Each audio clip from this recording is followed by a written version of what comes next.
So here we are, all of us stuck in front of our separate screens, wondering how to make church work when we're unable to gather together. It's a particular challenge on Mothering Sunday, when we want to celebrate our closest and most precious relationships, when families should be together, and our sense of the family dimension of church life as a place of growth and nurture is uppermost. The only panic buying we normally see around Mothering Sunday is in the greetings card shops and the florists. But Mothering Sunday has always fallen in the middle of Lent, that season leading up to Easter, when we remember Jesus spending 40 days in the wilderness, being tested by the devil before beginning his public ministry. It was the original act of social distancing, working out his sense of God's purpose for him at the beginning. Jesus was vulnerable to infection from a whole range of ambitions and desires which could have thrown him off course and taken him in a very different direction. But by deliberately choosing to isolate himself from others, Jesus was able to listen to the conflicting voices inside his own heart and decide which ones to take seriously. In doing so, he came to know his Father in heaven better and to grow in trust and mature faith. By spending time apart, he actually felt more connected. He also came to know and understand himself better. So maybe this can give us a fresh angle on Mothering Sunday this year. If we're physically unable to be with our families, perhaps we can use the time instead to reflect upon what it is about our nearest and dearest that we most value and appreciate.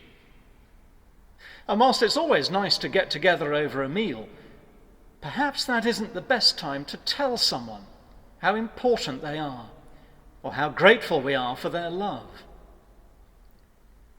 Maybe being apart from our families on Mothering Sunday could be a good time to think about how much they give us, and then write a card or send an email or make a phone call just to say how much someone else means to us. It's bigger than just being grateful for our mothers. Whilst there is, of course, only one person who gave us birth, there are likely to be others of all generations who have nurtured and protected us, or encouraged and taught us. And whatever the state of our human families, we are all part of God's family, the family of the church. Relations between children and parents aren't always straightforward, are they? Loving someone in a sustained way over a lifetime will bring times of pain and sorrow, as well as the sunnier moments.